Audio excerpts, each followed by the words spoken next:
최근 들어와 가지고 그 중국 같은 경우에도 반도체에 굉장히 진심이 있어요. 반도체 예. 국이. 걔네들 잘 안 됩니다. 네. 중국산 막 수율도 안 나고 하는데 그래도 그냥 공산당 차원에서 돈을 굉장히 많이 투자를 하면서 이쪽을 어떻게 한번 자립을 해보자라고 굉장히 노력을 하고 있습니다. 근데 뭐 반도체 만들 때 그 장비가 들어가야 되는데 장비까지는 차마 아직 중국에서 뭐 내재를 하지 못하고 있는 것 같고요. 그리고 결국은 이제 뭐 미국산 장비라든지 이런 것들이 들어가서 쓰이게 돼야 될 텐데 미국에서 근데 중국에다 반도체 장비 수출하는 거를 굉장히 좀 불편해하고 있죠. 그런 거에 대한 수혜주가 될 수 있다라고 보실 수 있습니다. 뭐 좀 더 말씀을 드려보면요. 자, 동사. 요즘 연일 수주 공시를 계속 내고 있습니다. 반도체 전공정에 들어가는 장비 업체이고요. 반도체 전공정 중에서 기판에다가 반도체 패턴을 그리고요. 그거를 이제 필요한 부분만 에칭이라고 해서 깎아내고 하잖아요. 그때 그려놓은 패턴에 결함이 있는지 없는지 그 여부를 검사를 해서 분량을 잡아내고 수율을 올리는 것이 이 전공정에 있어서 굉장히 중요한데요.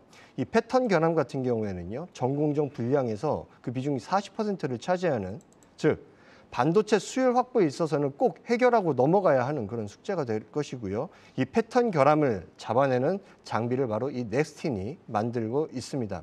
원래 이쪽 장비 같은 경우에는 미국의 KLA사나 네. 뭐 어플라이드 머티리얼즈 같은 회사, 그리고 일본의 히타치사 같은 회사가 전 세계 시장을 거의 독식을 하고 있는데요.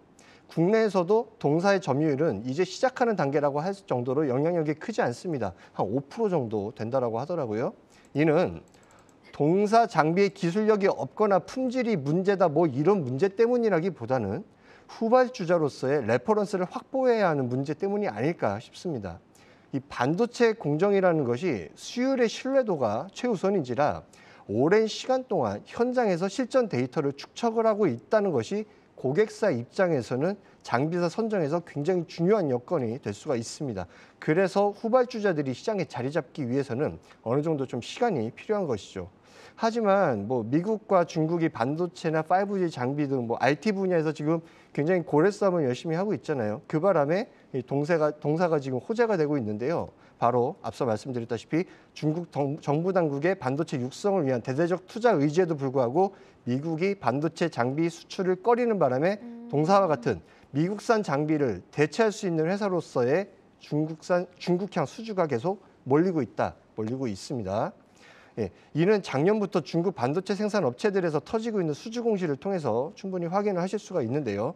뭐 예를 들어 양쯔 메모리라든지 중심꺼지라든지 푸젠진화 같은 중국 정부의 전폭적인 지원을 받고 있는 반도체 메이커들이 예. 동사에다 발주를 계속 넣고 있고요. 아. 그 납품 기일도요. 상당히 네. 단기간이니 올해 안에 대부분이 이루어지는 걸로 지금 확인이 되고 있습니다. 즉 이거는 올해 실적으로 이게 다 반영될 수 있다라고 보실 수 있는 것이고요. 이렇듯 중국 매스 반도체 메이커들이 동사의 레퍼런스를 지금 착실히 쌓아주고 있는 거예요.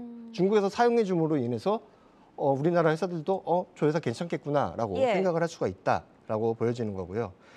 그런 것들이 이제 뭐 하이닉스, 삼성전자 파운드리 향으로 지금 동사의 장비가 들어가고는 있는데 아직 그 규모가 크지 않지만 중국에서 수율을 확인을 하고 검사 장비 같은 경우에 지금 우리가 히타치 것만 쓰고 있는데 이제 한국향도 들어갈 수가 있다.